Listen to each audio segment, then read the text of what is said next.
Uh-oh. Well, I'll tell you what. I successfully made it run worse. Well, that's not good. This is my 2017 Anthony jet boat. It's 17 feet long. It's got a 460 big block with big over the transom headers. It's fast, it's loud. It's what I've always wanted. If you guys were around for the last video and the first video on this boat, you know I picked it up after it had been sitting for 30 years in the South Shore of Massachusetts. I sketchily put the trailer on my car trailer because I was unsure of the condition of the axles and the tires were junk and I needed to get the boat out of there that weekend. Got it home, changed a couple filters, put a battery in this thing, scoped the cylinders, checked it all out, and with a little bit of work, it fired right up.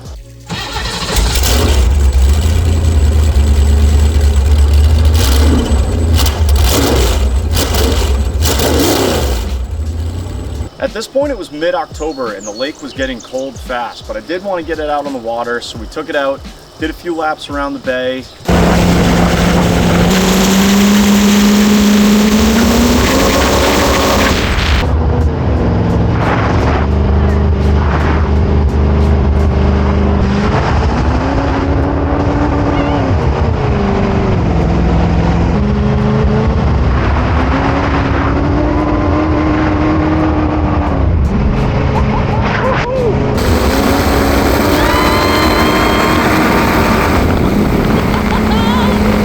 Had some fun, and that was enough for me to get hooked on jet boats. But the lake was cold, there was no one around, I was afraid if I got stranded, it could be bad. So I pulled it out, and then it was pretty much time to get this thing ready to be winterized. And that's pretty much where we left off in the last one. But I've been working on this thing since then. It's now mid-June. I'm excited to get this thing on the water. So let me bring you guys up to speed. First order of business was ripping out what was left of the nasty interior. Rodents had got to it over the last 30 years. Really all that was left was some nasty red carpet.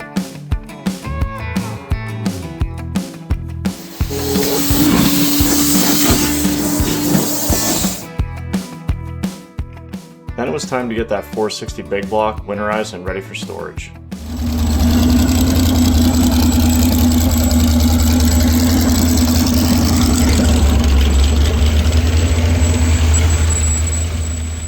With that, I parked this thing up behind the in-laws' garage where it got buried under feet of snow this winter and started ordering some parts. Before I knew it, most of the snow had melted, and spring was here and it was time to get right to work on this thing.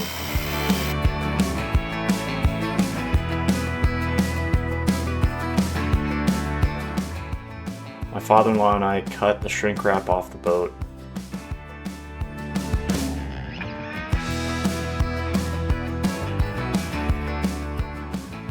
I gave him one of the front wooden seat frames that was still solid. He used that to make a new front seat, and then we got to work designing and building the wood frame for a back bench seat. All this, of course, in preparation for dropping the seats off for custom upholstery work.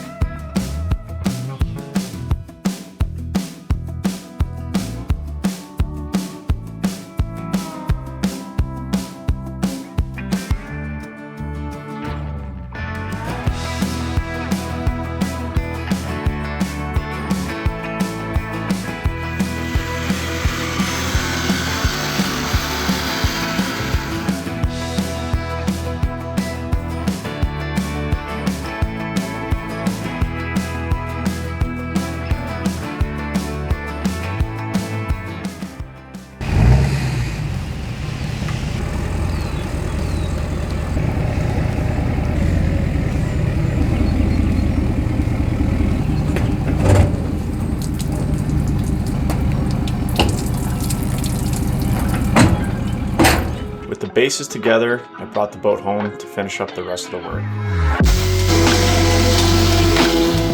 I sanded down some of the rougher edges on the woodwork we'd completed, and overall just did a bunch of work getting the seats ready to drop off for upholstery.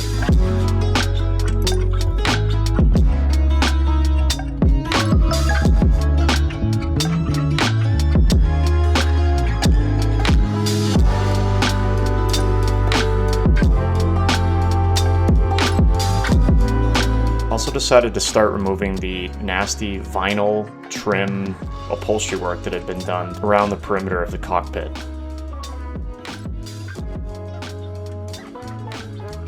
Also needed to build some seat bottoms for the removable cushions, so I grabbed some marine plywood and got to work on that.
It's now May.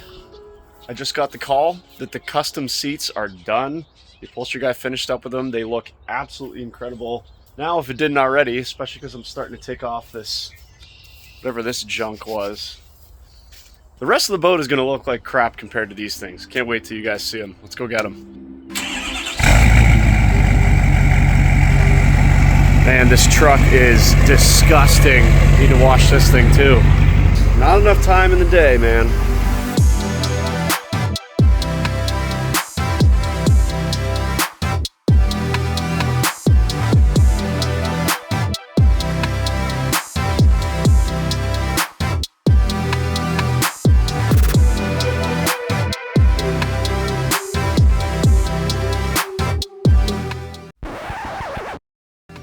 All right, well, as indicated by the trees, I lied, and again, it has been, I think, a month since we had, maybe more, 6 weeks since we had an update on the jet boat. I picked up the seats from my buddy Andrew at Paredes Stitch Company. He absolutely knocked it out of the park.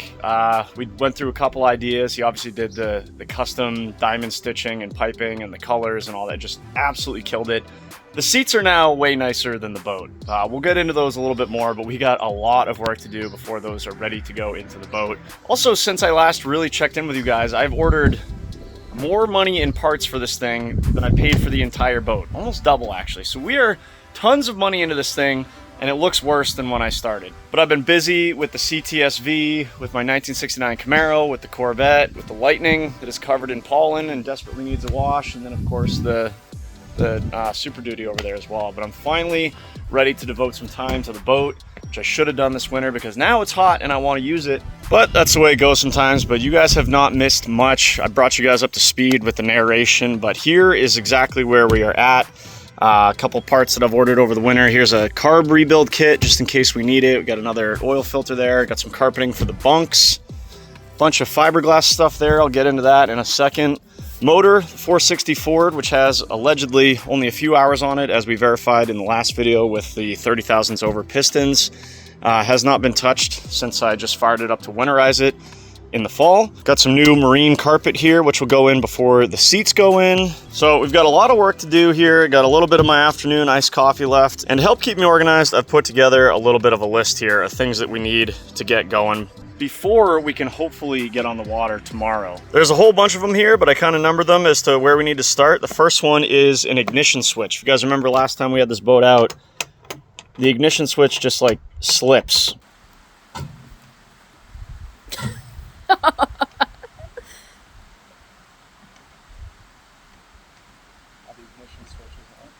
Oh no. It was like every 16th try it would actually turn the boat over. So we gotta, or turn the engine over. So we gotta fix that. I got a new one fresh from Amazon over there. Then I'm gonna try and de-winterize / just start this thing. I've, not winterized a boat since my days at the marina, working at the marina like 20 years ago.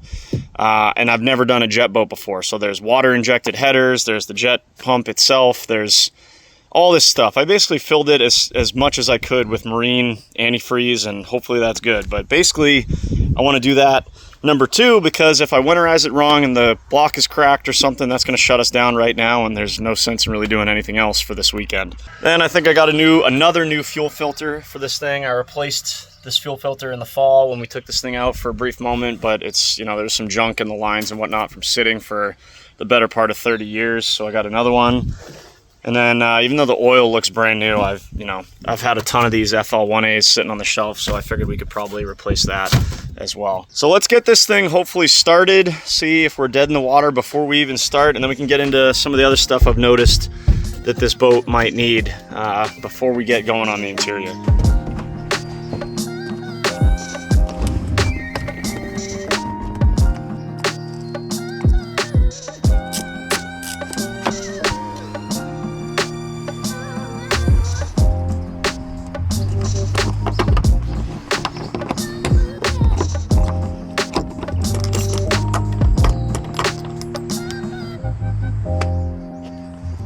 When it's hot out and you cross literally one easy thing off your to-do list, it's like a reward. It's like a reward. Is that spider alive? Oh, well, good luck, little buddy.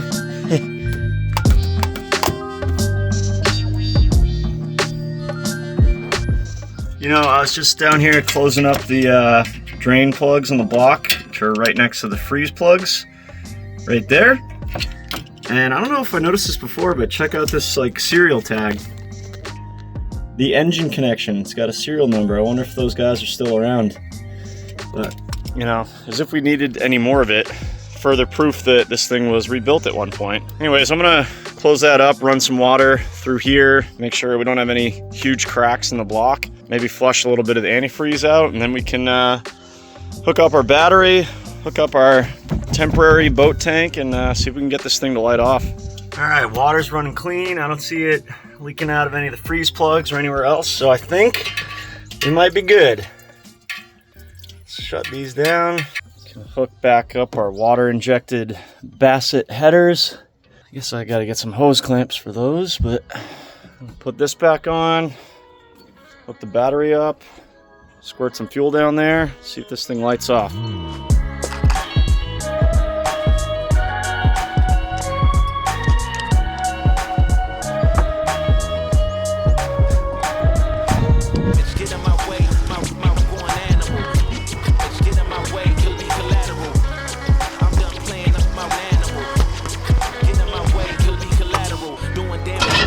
Oh yeah.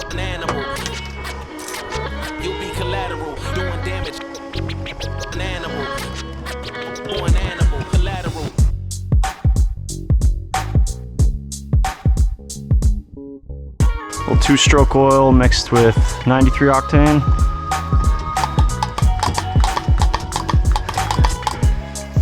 Hey buddy, ready for a show?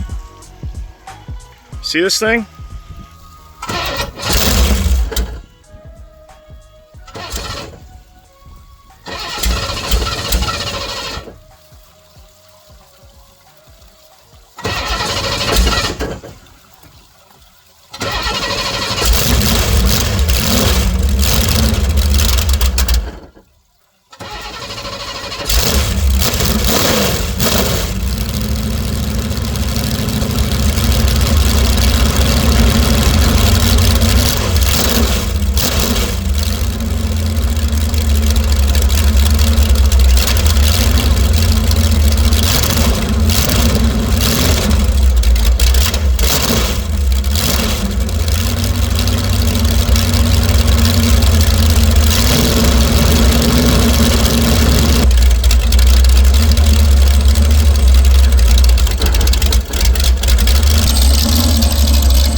Pressure.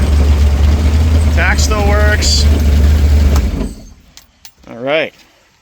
460 sounds good for another season. Didn't want to run it too long. Obviously, I was just running water to the jet pump there. Nothing to the the motor yet. But another thing off the list here, sweating. I am too.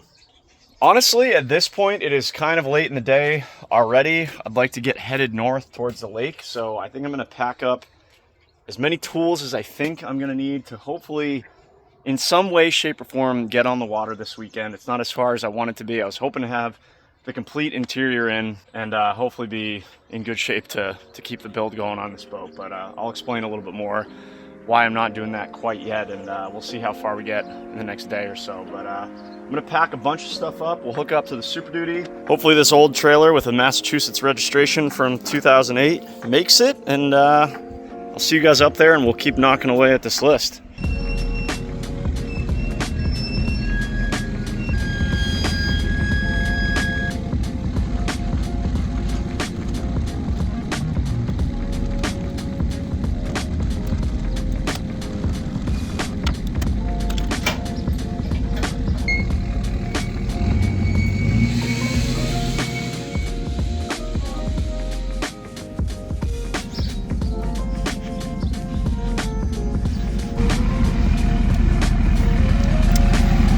That's fine.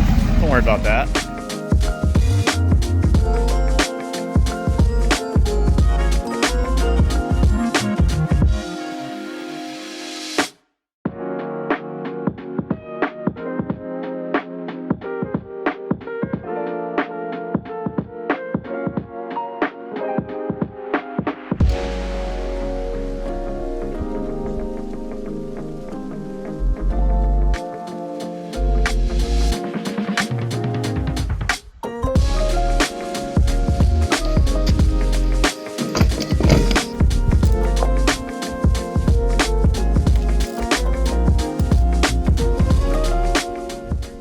A couple weeks ago, I noticed a whole lot of carpenter ants around the perimeter of my garage here, which is no good because garage is made of wood, you know, and that's what carpenter ants do, is they eat the wood. So that's a problem. But thanks to Pesty, I haven't seen one in weeks. Pesty's gonna send you a specific formula based on what bugs you're trying to eliminate and where you live. Applying it is so easy, anybody can do it. Simply add water to the bag, mix up the solution, attach the rechargeable sprayer, and create a perimeter around your home.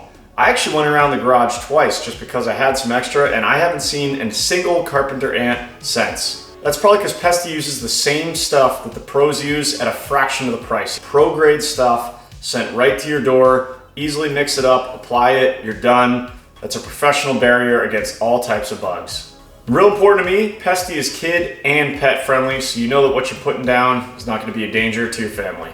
You guys can use my code CHRIS10 for 10% off your order. Now, let's get back to the action. We made it to the lake. No issues with the trailer on the way up last night. It is a beautiful Saturday morning. Hopefully we can get on the water today. A little bit breezy right now, but it's supposed to calm down later.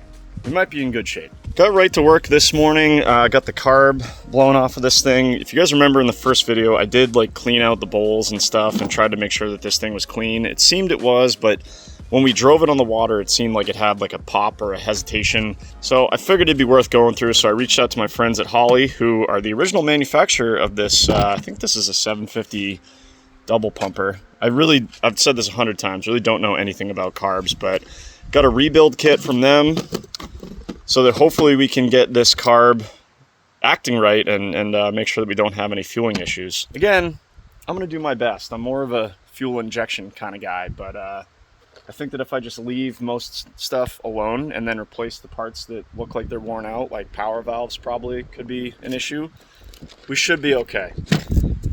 And then also, like I said, I think this motor has almost no runtime and these plugs look pretty good, but I was putting in a Rock Auto order for something else, so I picked up a set of new plugs for what the internet said was for a 460 Ford, which in this case is a AC Delco plug.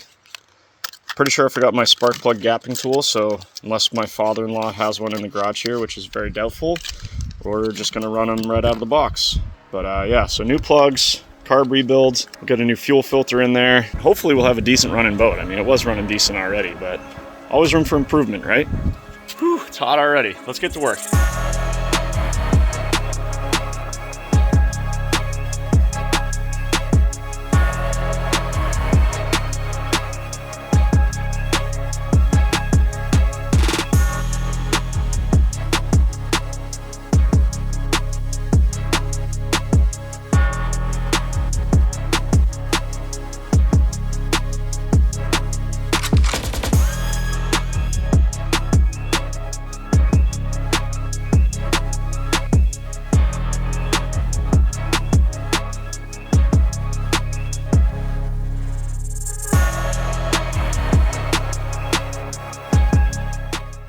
You know that picture of Patrick with the board nailed to his forehead when him and SpongeBob are trying to rebuild his pineapple house? That's me trying to rebuild a carb. I don't really know what a lot of this stuff does, but in my experience with carburetors, if you just take it apart carefully, keep track of where everything goes. I'm actually using a little scribe. See, I'm just scribing right there where it mates up with the main carburetor body here. Anyways, I went through and cleaned a lot of this stuff in the fall, but I did not touch any of the power valves, which I believe are these, and you can see this one looks like the diaphragm is completely gone or definitely seen better days. Same thing with this one. And apparently the number stamped on the new ones is inches of vacuum in which they're supposed to open up, you know, manifold pressure. So this one is stamped, if you look really close, it says 6, I believe. So I'd probably replace that with the 6.5 in the kit. Comes with two 6.5s and a 10.5. This one, it's gonna be hard for you guys to see, but it says there's a 1, a 0, and a 5, which doesn't make a whole lot of sense until you see that there's also a 10.5 in the kit. So I'm probably gonna replace that one with that. The jets already look pretty clean. I replaced those. Everything else is pretty clean because, like I said, I already went through it, but these are, I believe, your accelerator pump. And again, seems like they're in pretty poor shape. This one's not torn, but it has lost all of its, you know, recoil and just is kind of deformed. So got some new ones of those. And then, of course, all new gaskets and stuff. So I'm going to go through it with some carb clean everything really good, replace the power valves, replace the accelerator pumps. I think the floats are pretty good. Needle and seat are probably pretty good.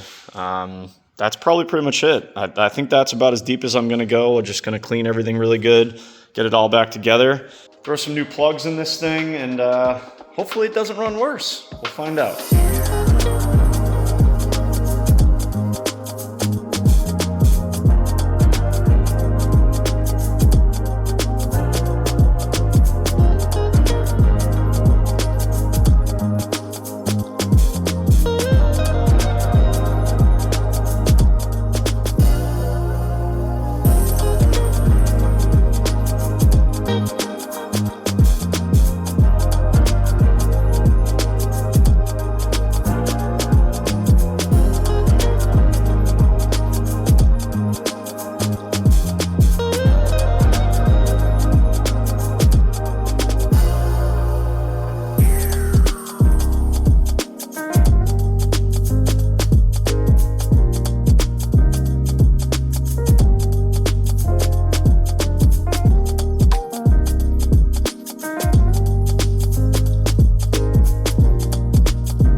got a stuck float. Okay. Stop. Here's your resident not carb expert, but there's just fuel dumping in there. I don't know if that means we have a stuck float or what, but let me pull this thing off and make sure everything's moving the way it's supposed to be. She was way rich. Alright, here's the deal. Found out that this float was like jammed up or something. So the carb rebuild kit came with a new needle and seat, and so I replaced that, and this is now operating like it should. I don't know why that happened. That was never a problem before. It was not a problem yesterday. I don't know if something got in there during the rebuild or what, but I think we should be good now. I kind of noticed that the float was stuck because it was shooting fuel out the vent here, which is a classic sign of a stuck float, but just kind of ignored it and hoped that it would go away, but obviously it did not. Anyways, it's a little later in the day now. You can see the sun is lower in the sky on the lake. Been enjoying the lake a little bit today and kind of dashing back up here in my spare time. But I think I'm going to get this carb back together, get it on the boat, and then hopefully tomorrow morning get this thing out on the water. It was pretty windy all day today anyways. I don't think this boat would have done very good in the chop. So hopefully tomorrow morning it's a little more calm and we can get this thing out on the water. But get this all back together. See you guys tomorrow.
Go boating.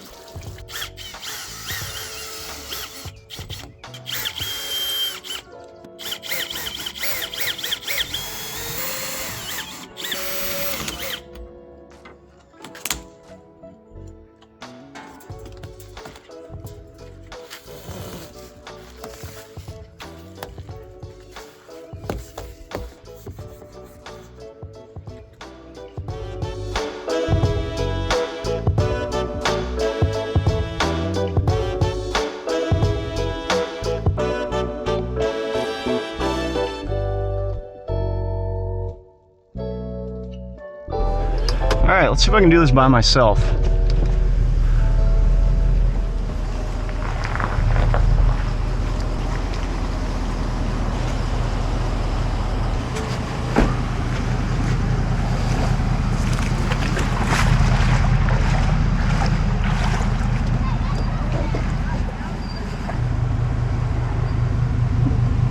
No leaks yet.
Uh-oh. A little too much water, maybe?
This water temp gauge worked, or how much water is supposed to be going to the headers.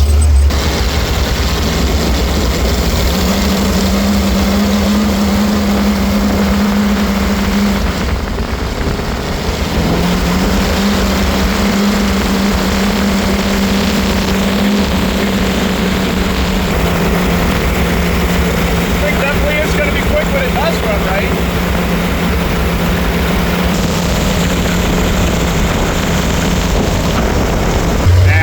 Put this thing away. It's running like crap. Oh well, we tried. Walk of shame. Gotta get carpet on these bunks too, sooner than later.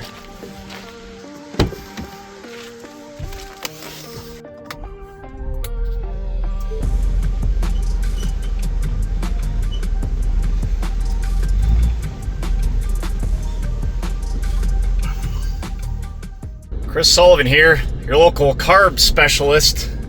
No, actually, I rebuilt the carb and it runs worse. I don't think it's... Alright, see. Alright, we'll buckle up. You're probably right. I don't think it's obviously related to the spark plugs. It sounds or feels like a fueling issue. I don't know, like, I didn't touch the jetting, or I don't think I did anyways, but... boat runs good at idle, fires right up. It seems to idle better than it did before, but as you guys could probably hear on video pretty easily, it just under any throttle, light throttle, heavy throttle, cruising was just running terrible. Also really have no idea what I'm doing with those, you know, the basically garden valves that let water in through the pump, that go to the water pump and then to the Bassett headers. And then the outlet, I don't know what those are supposed to be set at so that they don't get too much water or not enough water or whatever else. So, I don't know, still kind of learning that. Guy's drinking a Miller Lite, working on his old tow truck with his daughter, it looks like. Love to see it.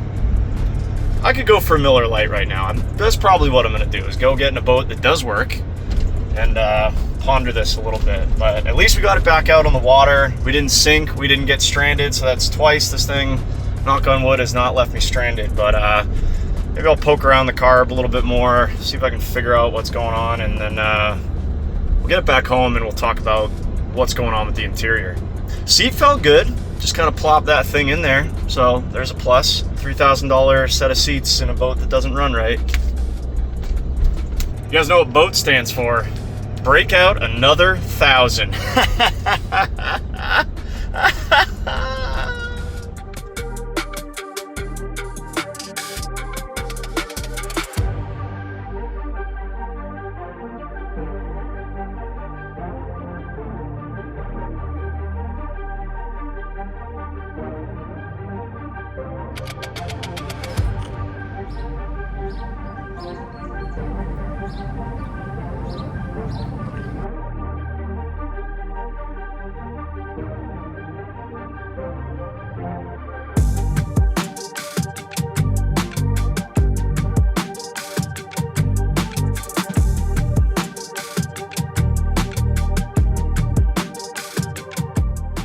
All right, it's been a few days. I've made it back home. Finally have a couple minutes here that I can work on the jet boat. I wanted to get into why I haven't started putting the interior in yet. Probably mess with the carb a little bit more later. If any of you guys have any ideas why this thing is kind of running like crap everywhere other than idle, let me know. Probably tear back into it, make sure I didn't put one of the incorrect like power valves or something in there. Or maybe I read somewhere online you gotta like set float height.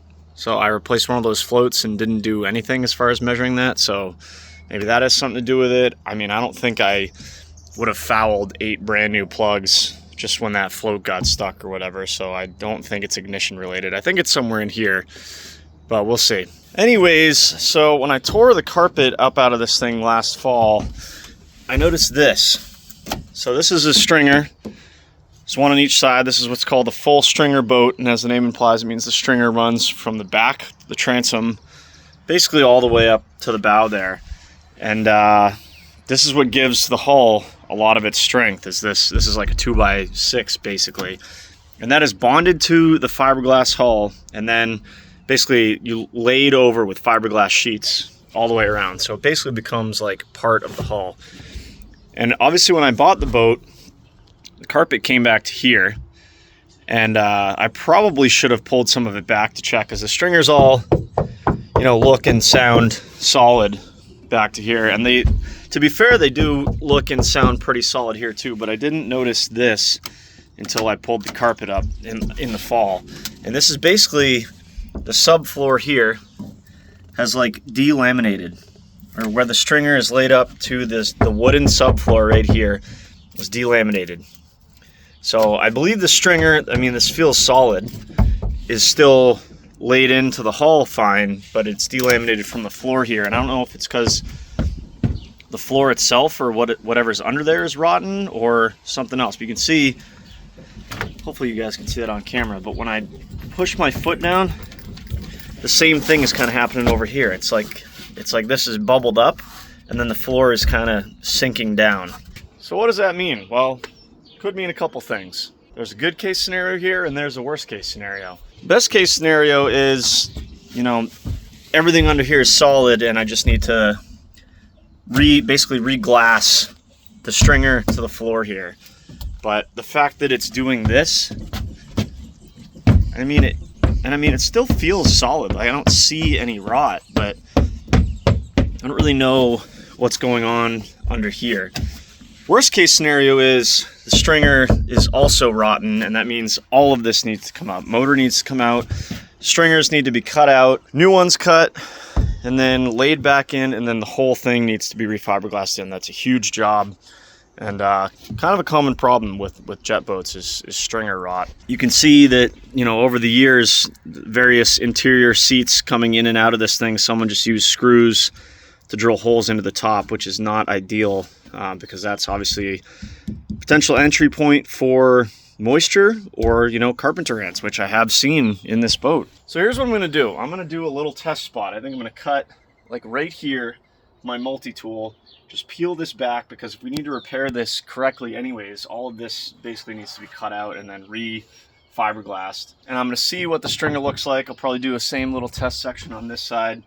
Just see what the stringer looks like. If it looks solid, then we can see if we're going to pull up this floor or just re-glass the stringers to the floor, or what the next best move is. But obviously that none of that matters. If the stringer looks like it's rotten in any of these areas or needs to be replaced, then we're not messing with the carb really anymore, because we're pulling the motor out and we're doing stringers, which is a big job. So let me get some PPE on here. Let's get, I think, my multi-tool, cut a little test section out, a little window, see what the stringer looks like. So yeah, check this out. This was, I think it was screwed right here. So whenever we do get this thing back together, we'll do the same thing. This is the original, you know, sticker or aluminum tag for this jet boat. So you can see U.S. Coast Guard information. It's an 18-foot Wildcat, and there's the HIN or hull identification number right there. So we'll eventually get that back on as well.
Well,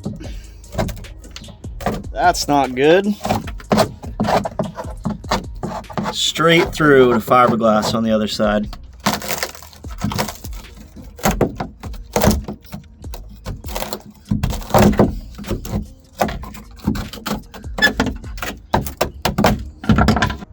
Remember that worst case scenario thing I was just talking about? That's it. Even that guy can see that these stringers are rotted from there. He's probably having more fun than I am. Sure is a nice night. Take a little flight. God damn it. Well, to be honest, I kind of knew this was going to be a possibility as soon as I saw this. Oh look, seaplane. Check it out. Nice floats, bro. Yeah, I got a bit of a seaplane myself. You know what I don't have though is a solid jet boat. So anyways, yeah, this stringer is completely rotted. Literally all the way through to the fiberglass on the other side.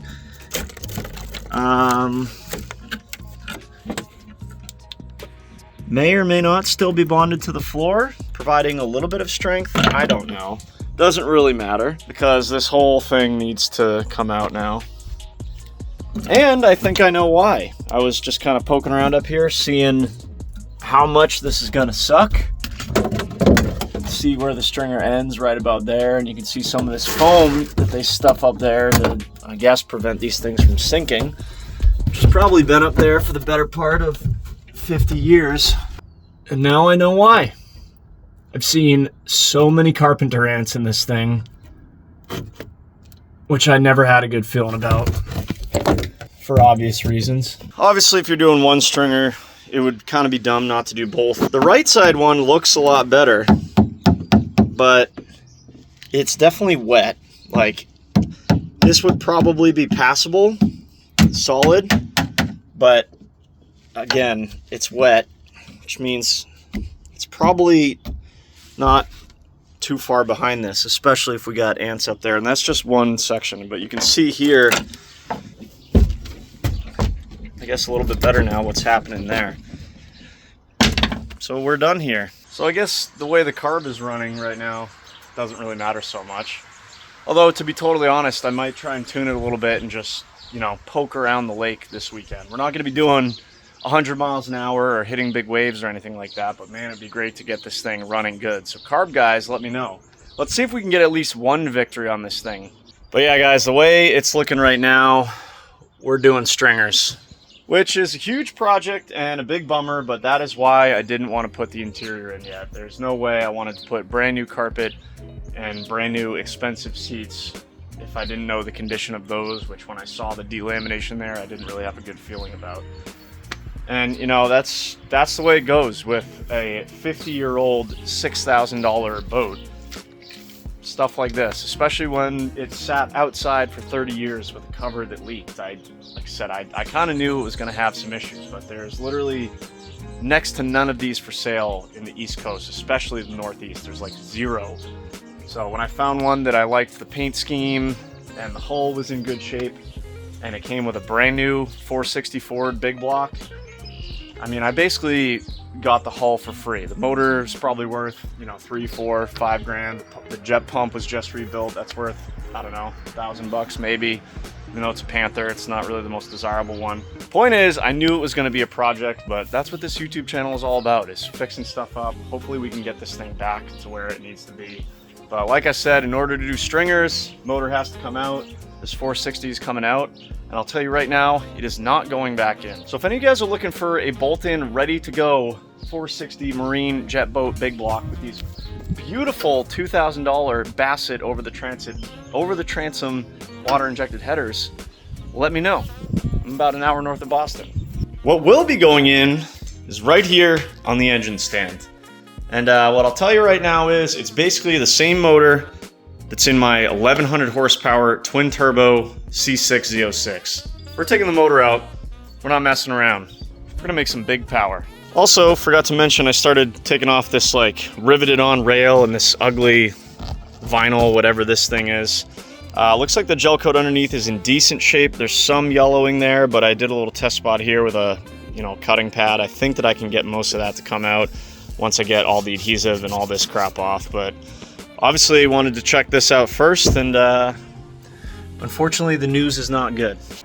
So that's going to do it for the first jet boat video of 2026. It's not the video I wanted to make. I had this thought of, you know, we'd have the interior in, it would look brand new with the awesome seats, and then we could, you know, rip this thing around. But none of those things happened. Instead we have rotted stringers and a 460 that's not running right because I have no idea what I'm doing with carbs. But hey, that's the way it goes sometimes. But I'm excited about this thing. I'm excited about what it can be, so hopefully you guys are too. Let me know if you guys enjoyed the video. Let me know if you guys want to see this whole build process.